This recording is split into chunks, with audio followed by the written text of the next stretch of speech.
This arrangement is super fun. I'm very excited about this. It is, it's a little fancy. It's gonna have peonies and tulips and hyacinth and orchids and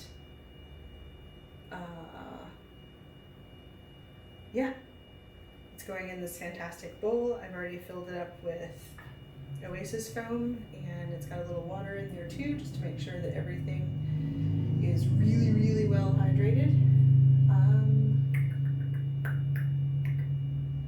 Okay, I'm just gonna get started on it. These are that awesome mauve, whatever your preferred pronunciation is, stock.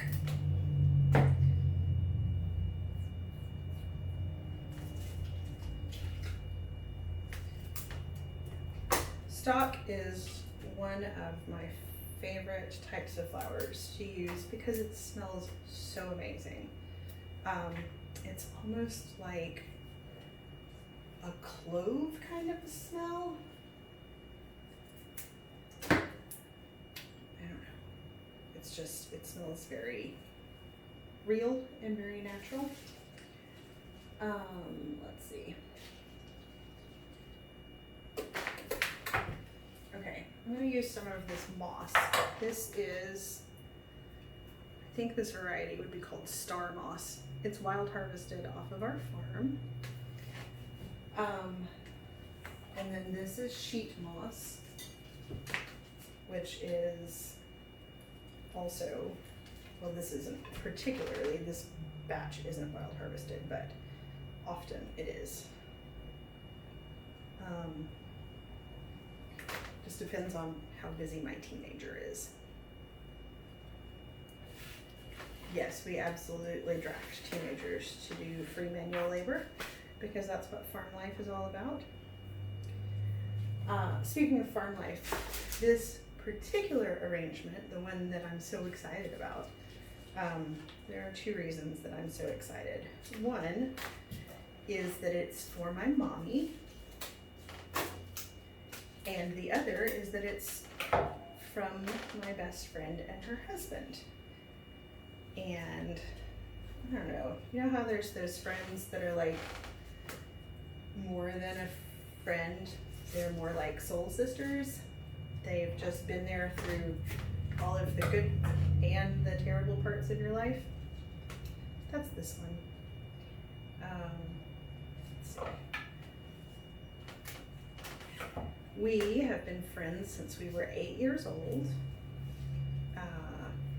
Her farm and mine, or my papa's farm, are, I don't know, like a half a mile apart.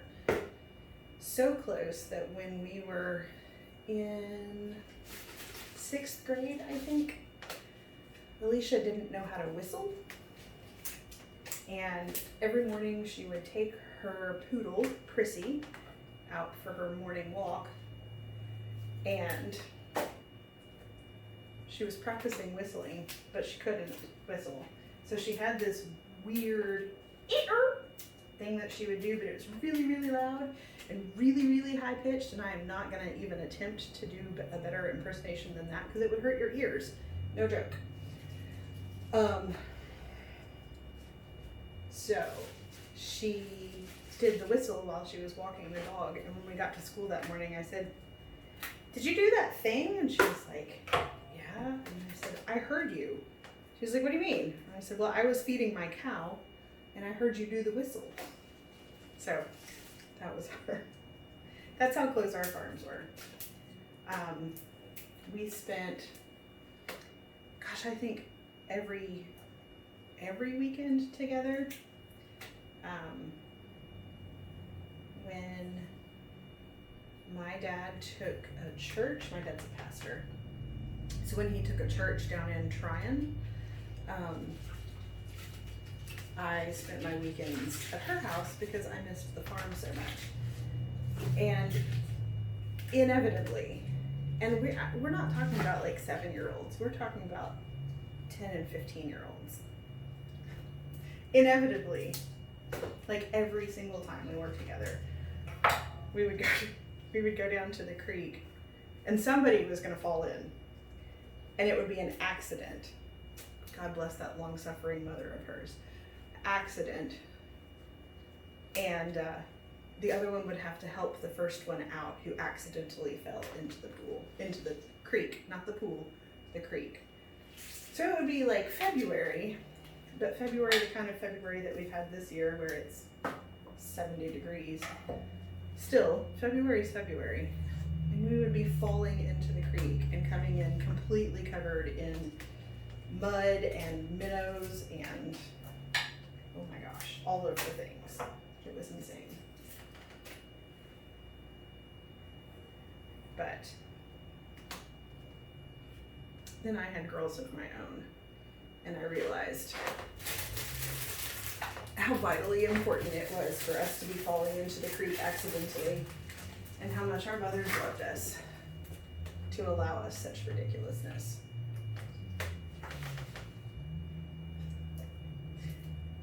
I never really questioned the falling and the accident. That was real nice of them. These are dendrobium orchids that I'm working with. They arrive from Hawaii and from my wholesale at Flowers Direct. They come in with little water tubes on the bottom so that they are never without water. These are also wrapped in wet paper just to control the moisture as much as possible. And we recycle even the little water tubey things because waste not, want not, right? Box of string too small to save. I don't know if you saw that yesterday, but I was talking about my grandmother and how when we were cleaning up her utility room, there was a box labeled pieces of string too small to save. Absolutely. Okay. This is hyacinth. It's one of the fantastic forerunners of spring. Hyacinth and daffodils and crocus are always early to bloom.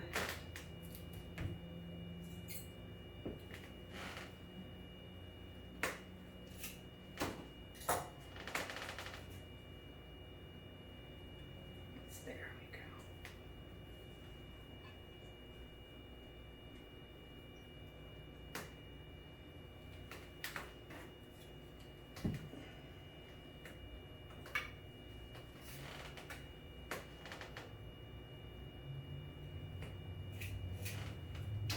Let's see.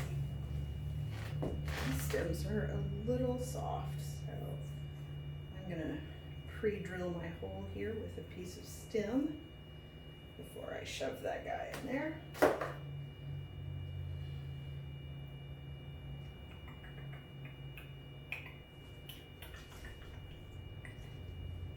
I'm gonna use another one of these dark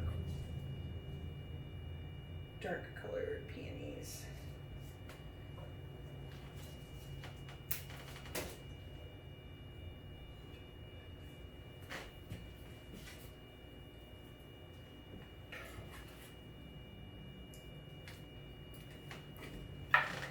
I'm going to fill in with a little more star moss.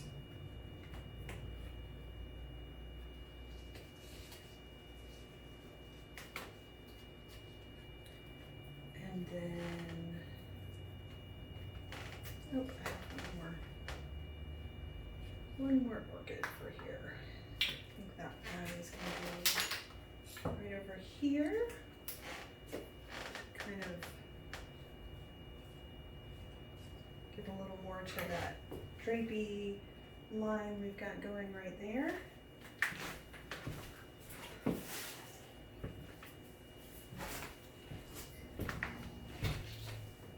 Okay, this is another one of my favorite foliages. I think I have a lot of favorite foliage. This one is myrtle, it has this amazing fragrance. It just smells herbaceous, herby, clean. It's not flowery, but it's, I don't know, it just makes me happy.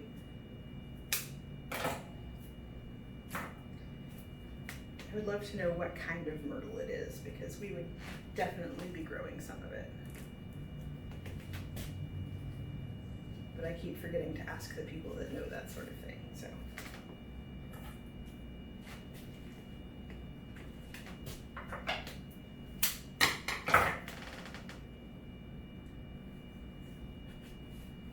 You know, I never realized how creaky the floor is here until I was watching a playback of one of these videos. I was like, oh my gosh, that's driving me crazy. So, sorry. I hate it for you.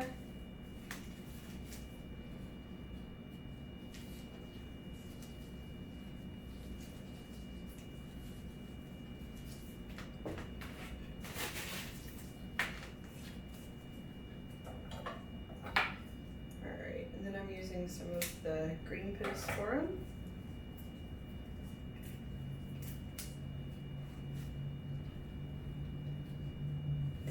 Just for a little bit of final touches.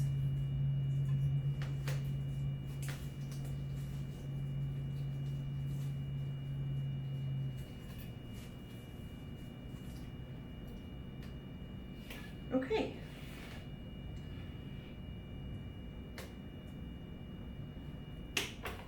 So there you go.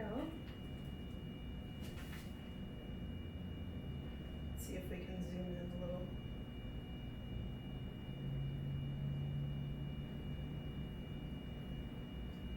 More or less. There you go.